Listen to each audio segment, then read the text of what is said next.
पुण्य बृहस्पतिवार यानी माउंडे थर्सडे को इसका नाम लैटिन शब्द मैंडेटम या हमारे प्रभु द्वारा दिए गए नए आदेश से मिला है। अंतिम भोज में यीशु ने अपने शिष्यों के पैर धोए। पैरों को धोने की प्रक्रिया अंतिम भोज के दौरान होती है, जिस रात यीशु को धोखा दिया जाता है और उन्हें एक दूसरे से प्रेम करने और उनकी सेवा करने की आज्ञा दी, जैसा कि उन्होंने किया था।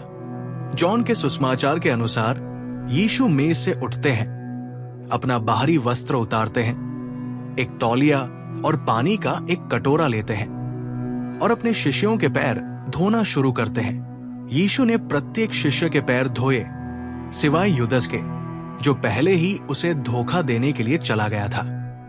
यह सेवा उत्सव के रूप में शुरू होती है, क्योंकि हम उस प्रेम और सेवा के आनंद को याद करते हैं जिसे यीशु ने जिया और सिखाया और पवित्र यूक्रिस्ट की स्थापना की।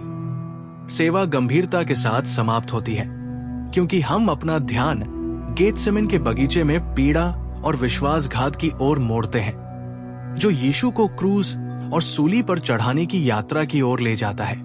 वेदी, जो मसीह का प्रतीक है, को उसके वस्त्र से हटा दिया जाता है और गुड फ्राइडे की गंभीरता के लिए खाली छोड़ दिया जाता है। पुण्य बृहस्पतिवार को रोमन कैथोलिक चर्च में शाम में आराधना करने का एक महत्वपूर्ण कारण है।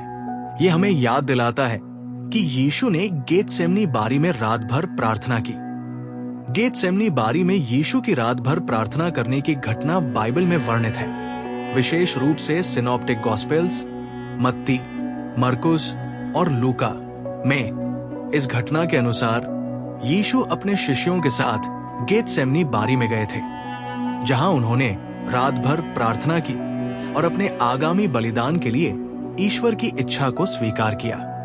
यीशु ने अपने शिष्यों को कहा कि वे पास के स्थान पर जाएं और प्रार्थना करें, जबकि वे खुद थोड़ा आगे जाकर प्रार्थना करेंगे। उन्होंने 3 बार प्रार्थना की। प्रत्येक बार अपने शिष्यों के पास लौटकर उन्हें सोते हुए पाया।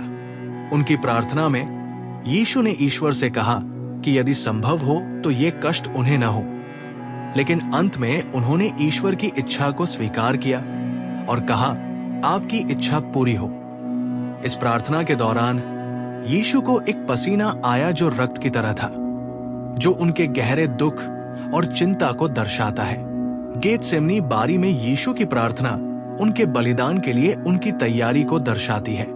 ये घटना यीशु के मानव स्वभाव और उनके ईश्वर के साथ के संबंध को भी दर्शाती है।